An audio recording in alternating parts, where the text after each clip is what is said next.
red banks in here. All this bush out in front of us. It's about 1,000 hectares.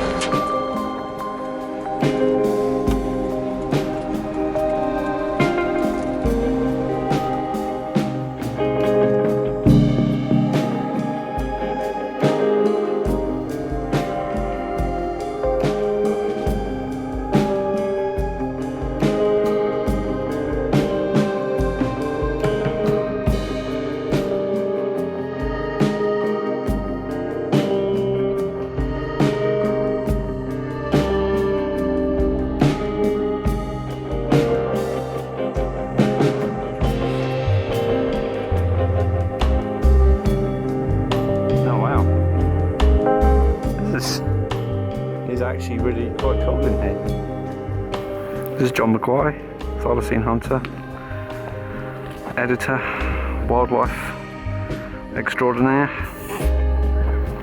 And 1 out of 3 ain't bad.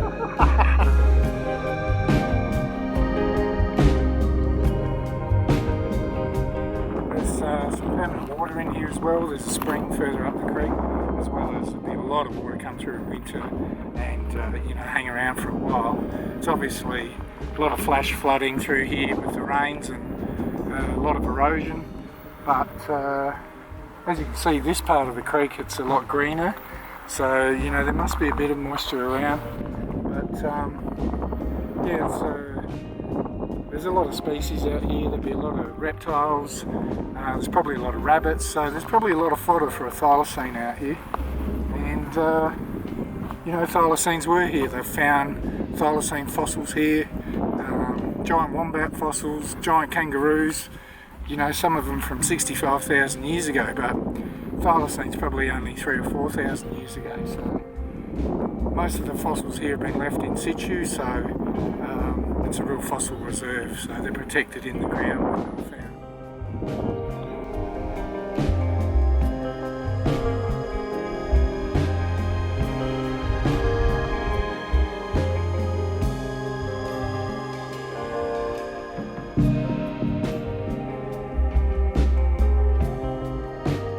Getting flies in there as well though, by the way. We need the flies.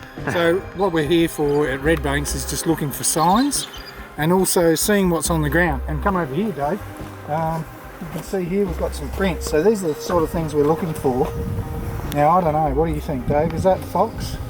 No, it's really interesting, isn't it? Because that's definitely carnivore, yeah, four-legged carnivore. Four-legged carnivore. So one thing that tells us is there's enough fodder on the ground for this guy out here for a carnivore to be, you know, in the area. So we'll keep looking for signs. Yeah, I'll have a good look at these. Look at these. A dog, Brenton, I think, I could be wrong, but I think that rear pad would be much bigger. Yeah. On a dog, yeah. Yeah, would be. Fox are pretty small. Probably stay still triangular.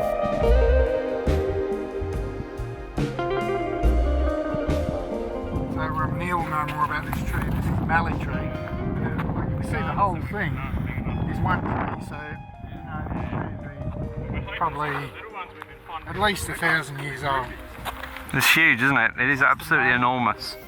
They grow really slowly. You know, it's really arid out here, so they don't go fast, not much water.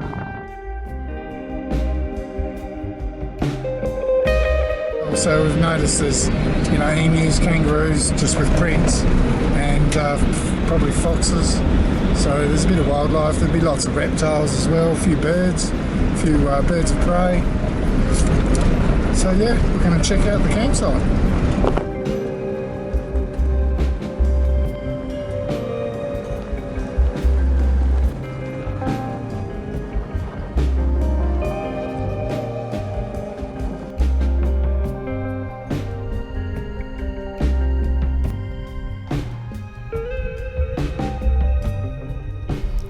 Flies are pretty bad, but it's nice out here.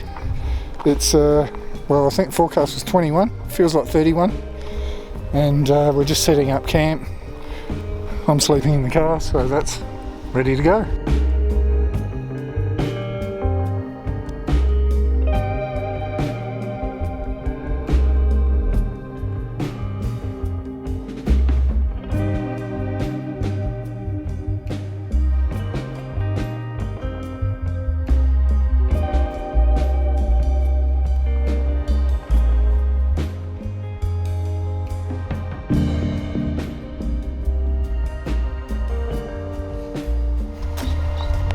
So Dave, why do you reckon it's important to come out and do trips like this for the thylacine research? Well, you know, we don't know if they're here, but you're not going to know if you just sat at home. I mean, look where we are. It's just spectacular being here, thylacines or no thylacines, but you know, it's pretty remote. There's a lot of wilderness, there's a lot of cover, there's a lot of animals here. There's a possibility. If I'm just sat at home, I've got no chance. But when we come out, you know, we're keeping our eyes and ears open. We sort of have an idea of what we're looking for, what it might sound like, how it might move. So we've just got that in mind. And we'll put some trail cameras out, we'll bait them, we'll have a go. I mean, it's going to be that, it's going to be citizen science, someone just getting that shot that can prove that they're still here, because that's what we believe. And it's just awesome time. You know, you're out with friends, sharing stories, dealing with flies, dealing with cooking, trying to get comfy, enjoying the four-wheel drives. I don't think you could do anything better. This is a great hobby. And we may well prove it. You know, I hope it is us, and I hope we've got enough people who are looking, and there's enough people doing this, and enough people passionate about it. And yeah, we'll go where scientists won't go, I reckon. Didn't want your life story, mate. So what's going on, Mark? You gonna put some cameras out? Yeah, we're going to put we've got a few cameras out tonight and see what we can pick up visually, and possibly even any vocalizations of animals that we might be able to hear. So we're going to lure whatever's around in with some bacon grease, and I've got some fish frames from when I go out fishing. I hold on to them for this sort of situation, and yeah, so we can have a check in the morning and see what we've got overnight. So Sweet. So you just use video on your cameras? I've got with my camera, I have 3 photos that are taken straight after each other, and then it runs a 25-second video straight after those photos. So we'll pick up anything that's around. We've got the side sensors coming out these cameras too for anything that's on the side of the cameras. So very hopeful in this area. Maybe we've got a nice opening here. We might be able to put one to start.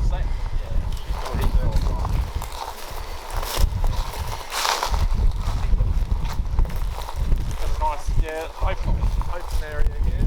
Be good for a camera right in this spot. Flies are pretty bad, mate. Yeah, just slightly. Yeah, haven't had to taste one yet, but I could say it won't be long before one's up the nose or in the mouth. So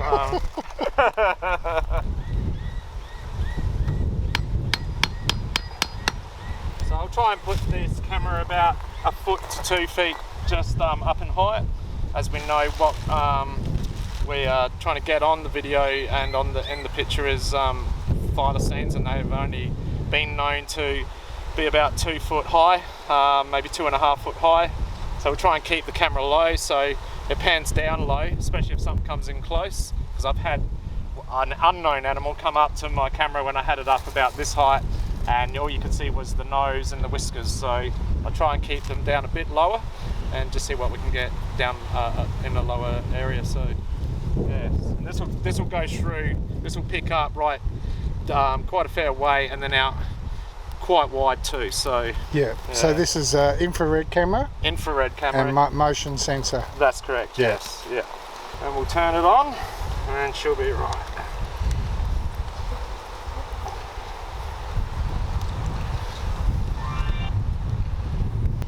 Numbers counting down. Now this should go on in about 20 minutes. So what I will do also is I'm going to put some lure down in front of this camera. Got some fish frames, and then we have some bacon grease. So it's pretty good in here. Lots of old trees, lots of old mallees. Be great to see all this in winter, I reckon. And the flies are nuts.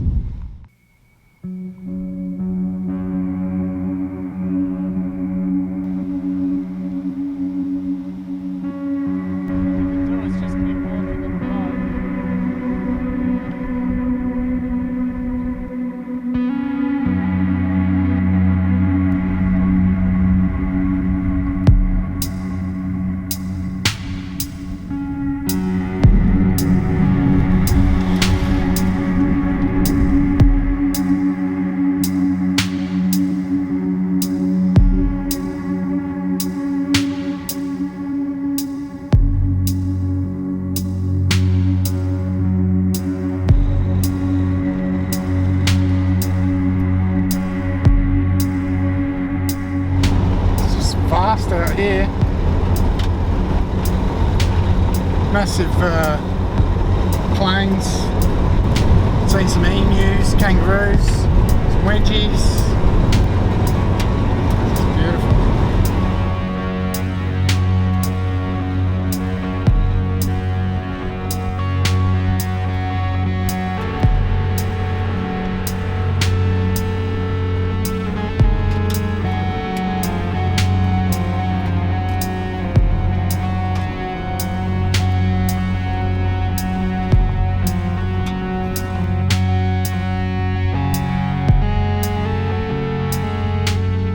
Wow, it's a bit nicer here now without the flies.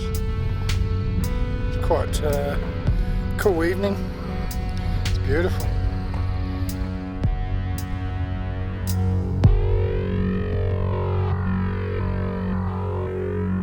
Yeah, just do a little point as you're talking.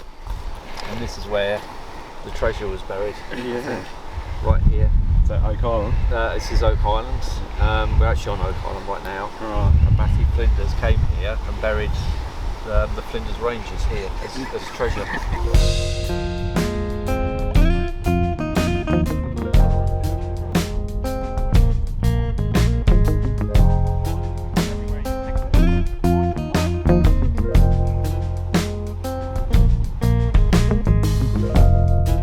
Yeah, nice. Ah, Sure, dog, fox.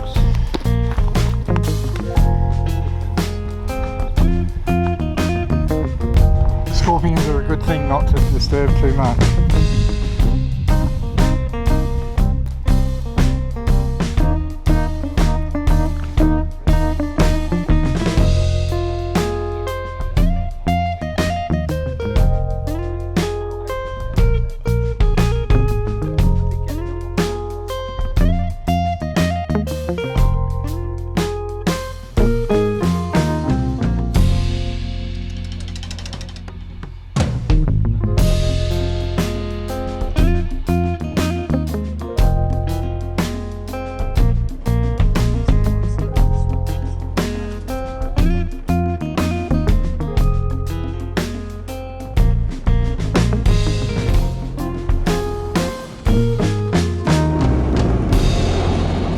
Had a lovely meal at the at a hotel in Burra.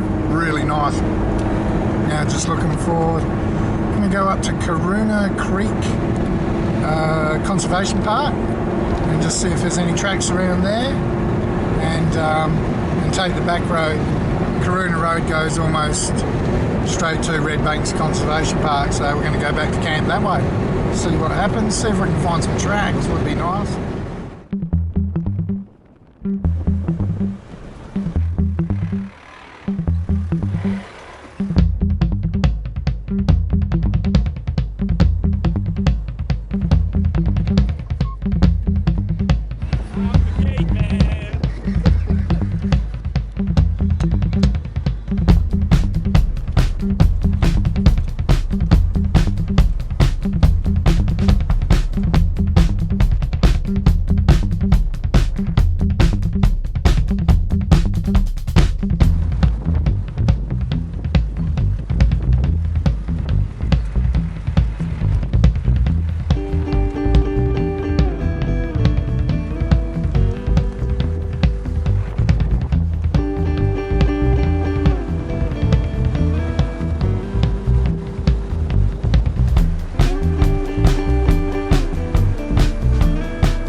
Expecting that.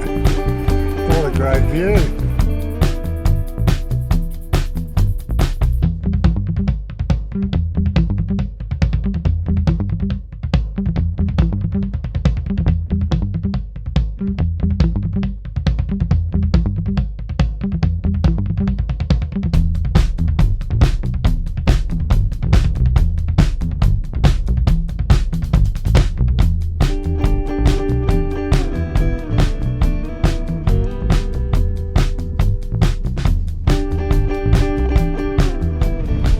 you go, pretty stunning here. I'll check, see if you can camp here, I'm not sure, but definitely worth a visit. Check out the mountains, come and stop for lunch or something. Just amazing, really beautiful. So now we're just going to head down the hill and back to Redbank, so we'll see what we see along the way there.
That's Karoon Road, really nice, just coming around the back of the mountains up behind Burra now and back down. It comes out just near the entrance to Redbanks Conservation Park, so headed back there now, bit of dinner. It's been a nice camp, nice drive. So Dave, in terms of Thylacine, what did you think of this trip? Oh, it's been really good. I've had a great time. But in terms of Thylacine, well, there's a lot of wilderness out here. You know, we've seen vast plains, lots of scrub, lots of areas, lots of gorges, lots of hills. Could they be here? Definitely. I think it's somewhere to keep an eye on and come back to, definitely. Absolutely. Yeah. And we've got stories from here as well, so we've got some good eyewitness statements. We've got some good sort of historical things going on, so you know, we'll put that into the mix as well. Yeah. So what do you know about other sightings in this sort of near vicinity around here, Mark? So a friend of mine, Kenny, who lives up Darwin, he's an environmental scientist. He tells me the story of when he was a kid, his granddad had sheep stations not far from here down Mongalatta, near the Mongalatta goldfields. And Mongalatta Road's just a few k's, well not even that, from here. And after World War II, he was assigned to actually trap dingoes east of the Goyder line, and every now and then he would come across these striped dog animals, and when further research into it finds that they're actually thylacines, and he would share the stories with his grandkids, and Kenny's remembered those stories, and he's very keen to tell his accounts of it down the track. So I plan to be in touch with him soon and hear more about it. Yeah, so great. It's a great historical account, that one, and I have no problem with thinking that with how elusive they are and how they're always on the move. They're not in one area at all times, just moving with their home, with their family. There's a good chance that they could still be in this scrub and thickness, and with the hills behind us, perfect location, hundreds of acres, you know, thousands of acres here that doesn't really get looked at, possibly by one set of eyes every now and then by the local farmer or someone passing through in a four-wheel drive. But yeah, it's still a good possibility, and I believe that they're still out here. So yeah, further investigation required, but happy with it. Yeah. So now you get home and check your cameras. Yeah, absolutely. Can't wait to do that, see what we've got. And just go through all the cool videos we've got, and yeah, it's been a good trip.